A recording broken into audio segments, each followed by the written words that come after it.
fisik siswa ini diartikan sebagai perubahan-perubahan yang terjadi pada diri siswa, baik yang menyangkut kejiwaan atau rohaniah, maupun yang menyangkut dengan badan atau jasmaniah.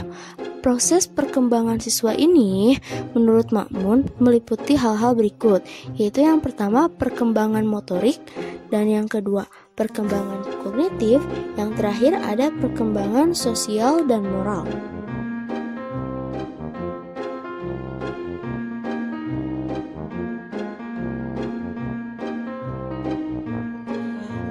Ketika seorang anak memasuki sekolah dasar atau ibtidaiyah pada umur 6 atau 7 tahun sampai 12 atau 13 tahun, perkembangan fisiknya mulai tampak benar-benar seimbang dan proporsional. Gerakan-gerakan organ tubuh anak juga menjadi lincah dan terarah seiring dengan munculnya keberanian mentalnya. Gerakan-gerakan motor siswa akan terus meningkat keanekaragaman, keseimbangan, dan kekuatan ketika menduduki bangku SLTP dan SLTA. Motor skill atau disebut kecakapan jasmani perlu dipelajari melalui aktivitas pengajaran dan latihan langsung. Bisa juga melakukan pengajaran teori-teori pengetahuan yang bertalian dengan motor skill itu sendiri. Dalam praktik itu, hendaknya dilibatkan ranah pengetahuan akal siswa. Perkembangan kognitif siswa. Kognisi ialah perolehan, penataan, dan penggunaan pengetahuan.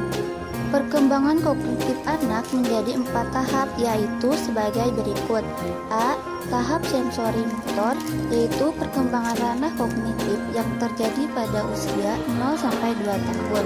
B.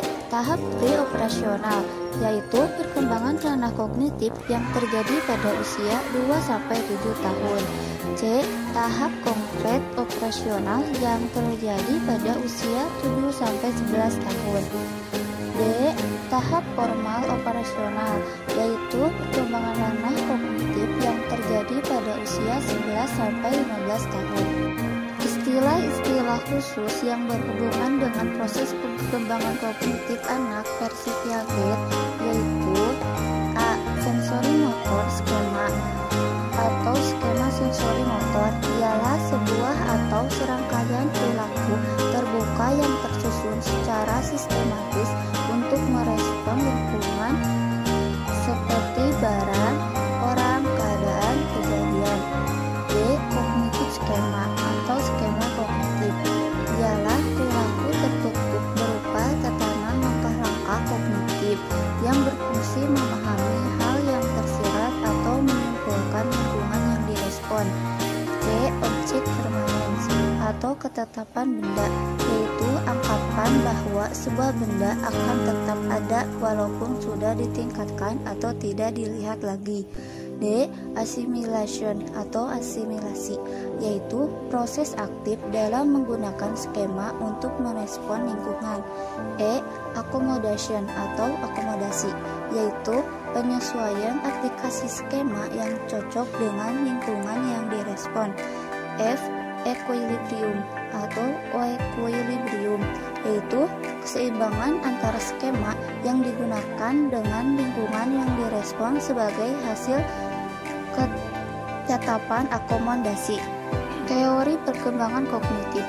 Dalam perspektif psikologi kognitif, belajar pada asasnya adalah peristiwa mental, bukan peristiwa behavioral yang bersifat jasmania.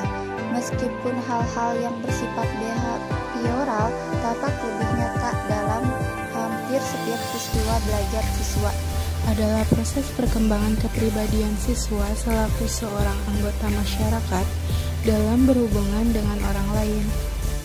Terdapat aneka ragam mazhab atau aliran pemikiran yang berhubungan dengan perkembangan sosial. Yang pertama yaitu ada aliran teori kognitif psikologi dengan tokoh utama yaitu Jean Piaget dan Lawrence Kohlberg. Aliran teori social learning dengan tokoh utama Albert Bandura dan H. Walter. Tokoh-tokoh tersebut telah banyak melakukan penelitian dan pengkajian perkembangan sosial anak-anak usia sekolah dasar dan menengah dengan penekanan khusus pada perkembangan moralitas mereka.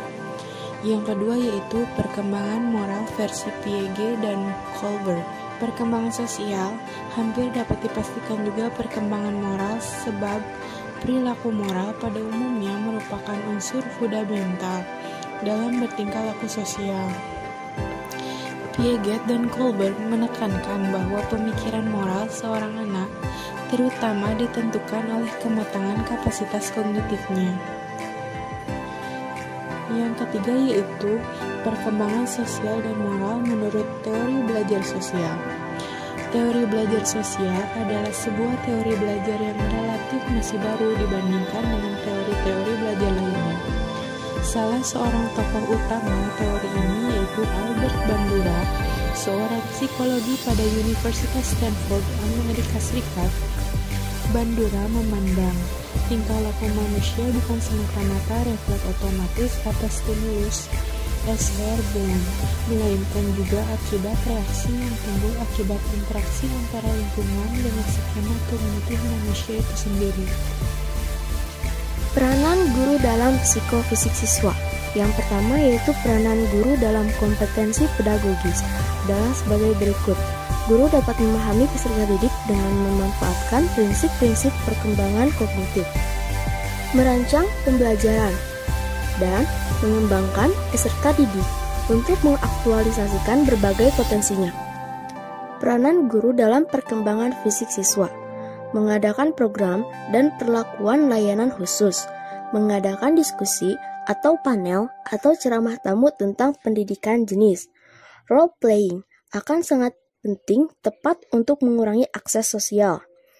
Peranan guru terhadap kognitif siswa, mengadakan layanan bimbingan untuk pembelajaran yang perlu penambahan, penggunaan strategi belajar mengajar yang tepat, dan memberikan masukan penjurusan atau pemilihan dan penentuan program studi. Perkembangan sosial dan moral siswa, menciptakan hasil suasana dan tersedianya fasilitas yang memungkinkan terbentuknya perkumpulan-perkumpulan yang positif, menjalani hubungan yang baik antara pihak sekolah dan keluarga, pertemuan dan kerjasama antar lembaga yang mempunyai tugas dan kepentingan yang bersangkutan. Baik, sekian dari kelompok kami. Terima kasih atas perhatian. Assalamualaikum warahmatullahi wabarakatuh. Selamat pagi, salam sejahtera bagi kita semuanya. Salam, Om Swastiastu, Namo Buddhaya, salam kebajikan. Perkenalkan, nama saya Salmanu Anaya dari NPM 2050601114. Di sini saya akan memandu presentasi hari ini yang berjudul Alat dan Perkembangan Psikofisik Anak Didik, yang disusun oleh kelompok 4 yang beranggotakan Dwi Linggar dengan NPM 20506089, Putri Milatus dengan NPM 20506094, Alia Aini dengan NPM 20506091, Ninin Kurike dengan NPM 20506098, Salma Nur Anaya dengan NPM 20506114, dan yang terakhir, Priscilia Nida dengan NPM 20506117. Dengan dosen pengampu Dr. Randa A.A. Saraswati MPD dan Acep Roni Hamdani MPD. Untuk materi pertama akan dipaparkan oleh saya, Salma Nur Anaya dengan NPM 20506114. Perkembangan motorik peserta didik. Perkembangan motorik adalah proses yang sejalan dengan bertambahnya usia, bertahap dan berkeseimbangan. Dan perkembangan motorik adalah proses seorang anak belajar untuk tampil menggerakkan anggota tubuh. Untuk mengembangkan kemampuan motorik itu sangat diperlukan agar mereka tumbuh dan berkembang secara optimal. Maka digolongkanlah 3 keterampilan motorik anak. Untuk materi selanjutnya akan dijelaskan oleh pemateri kedua. Ninin Kuriko Rosadi dengan nomor pokok mahasiswa 205606098. Perkembangan kognitif peserta didik. Kognitif adalah suatu proses berpikir yaitu kemampuan individu untuk menghubungkan, menilai, dan mempertimbangkan suatu kejadian atau peristiwa. Jadi, proses kognitif berhubungan dengan tingkah kecerdasan, inteligensi, yang memadai seseorang dengan berbagai minat, terutama sekali ditunjukkan kepada ide-ide belajar. Perkembangan bahasa peserta didik. Bahasa adalah alat berkomunikasi yang sangat dibutuhkan untuk berinteraksi antara satu sama lain dengan menggunakan suara yang dikeluarkan oleh alat ujar pada manusia. Bahasa juga merupakan sarana berpikir menurut Vygotsky, Emaini, dan Emaineni tahun 1998 di halaman 98-40. Dalam Jemairis tahun 2006 mengungkapkan bahwa perkembangan bahasa berkaitan dengan perkembangan kognitif. Hal ini disebabkan karena selanjutnya yaitu 3 keterampilan motorik anak akan disampaikan oleh saya, Putri Milatu Syamsiah, dengan NPM 2050600094. 1. Keterampilan lokomotorik adalah keterampilan berpindahnya individu dari suatu tempat ke tempat lainnya. 2. Keterampilan non-lokomotorik.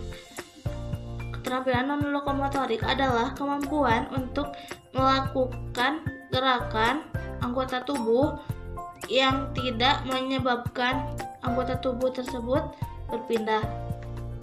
Yang ketiga adalah kemampuan memproyeksi dan menerima atau menangkap benda adalah suatu mekanisme pertahanan diri ketika seseorang mencerminkan kecemasan atau rasa bersalah kepada dirinya untuk mendapatkan kenyamanan, atau bisa juga disebut dengan sebuah reaksi pada dirinya untuk melakukan sebuah tindakan ataupun sebuah kerja. Saya Priscilia Nida Nazifah dengan NPM 205060117. Perkembangan bahasa peserta didik. Hal ini disebabkan karena yang pertama, anak harus menggunakan bahasa untuk berkomunikasi atau berbicara dengan orang lain. Yang kedua, transisi dari kemampuan berkomunikasi secara eksternal kepada kemampuan berkomunikasi secara internal membutuhkan waktu yang cukup panjang. Pada nomor 3, pada perkembangan selanjutnya, anak akan bertindak tanpa berbicara. Apabila hal ini terjadi, maka anak telah mampu menginternalisasi percakapan egosentris atau berdasarkan sudut pandang sendiri. Perkembangan sosial emosional peserta didik. Perkembangan sosial emosional anak usia dini adalah kemampuan anak dalam mengelola dan mengekspresikan emosi secara lengkap, baik emosi positif maupun negatif. Anak mampu berinteraksi dengan teman sebayanya atau orang dewasa di sekitarnya secara aktif belajar dengan mengeksplorasi lingkungannya. Materi kelima akan dipaparkan oleh saya, Alia Aini, dengan NPM 205060091. Perkembangan moral peserta didik. Perkembangan moral atau moral development adalah mencakup perkembangan pikiran, perasaan, dan perilaku menurut aturan atau kebiasaan mengenai hal-hal yang seharusnya dilakukan seseorang ketika berinteraksi dengan orang lain atau harlok. Perkembangan moral sangat berpengaruh terhadap lingkungan, sehingga pada masa anak-anak ini, orang tua dan lingkungan sangat berpengaruh terhadap perkembangan moral anak. Moral yang positif akan berdampak baik untuk kedepannya, dan begitu sebaliknya. Jika si anak sejak kecil hanya menerima moral negatif, maka si anak akan berkembang tidak sesuai dengan yang diharapkan oleh orang tuanya. Perkembangan moral peserta didik. Teori Colbert telah menekankan bahwa perkembangan moral didasarkan terutama pada penalaran moral dan berkembang secara bertahap. Yang pertama, penalaran pra-konvensional, yang kedua, konvensional, dan yang terakhir, pasca-konvensional. Baik, di sini saya akan menjelaskan tentang penalaran prakonvensional, 2. Penalaran konvensional, dan ketiga penalaran pasca konvensional. Yang pertama, penalaran prakonvensional adalah tingkat yang paling rendah dalam teori perkembangan moral Colbreth. Pada tingkat ini, anak tidak memperlihatkan internalisasi nilai-nilai moral. Menalar moral dikendalikan oleh imbalan atau hadiah dan hukuman eksternal. Contohnya, dalam dunia pendidikan, peserta didik mau belajar kalau mendapatkan hadiah. Dan kedua, penalaran konvensional adalah tingkat kedua atau tingkat menengah dari teori perkembangan moral Colbreth. Seorang menaati standar-standar internal tertentu, tetapi mereka tidak menaati standar-standar internal orang lain seperti orang tua atau masyarakat. Contoh, siswa di satu kesempatan mau belajar dengan tekun karena kesadaran sendiri, tetapi tidak mau menaati perintah orang tua yang mengharuskan belajar dari pukul 19 sampai pukul 21. Tingkat ketiga adalah pasca konvensional. Adalah tingkat tertinggi dari teori perkembangan moral Colbreth. Pada tingkat ini, moralisasi benar-benar diinternalisasikan dan tidak didasarkan pada standar-standar orang lain. Seorang mengenal tindakan moral alternatif, menjajaki pilihan-pilihan, dan kemudian memutuskan berdasarkan suatu kode moral pribadi. Contoh, anak dengan penuh kesadaran menaati tata tertib sekolah baik diawasi atau tidak. Ada sanksi atau tidak. Perkembangan moral peserta didik. Baik, selanjutnya saya kembalikan lagi kepada moderator. Terima kasih untuk semua pemateri yang sudah memaparkan materinya hari ini. Semoga ilmunya bisa bermanfaat untuk kita semuanya. Kesimpulan dari presentasi hari ini adalah bahwa perkembangan anak adalah urutan perubahan fisik, emosional, pikiran, dan linguistik anak yang terjadi sejak kecil hingga awal dewasa nanti. Saya harap teman-teman hari ini bisa aktif bertanya. Apabila ada pertanyaan atau saran, bisa dituliskan di forum diskusi. Mungkin hanya sekian yang bisa kami sampaikan. Mohon maaf apabila ada kesalahan. Wassalamualaikum warahmatullahi wabarakatuh.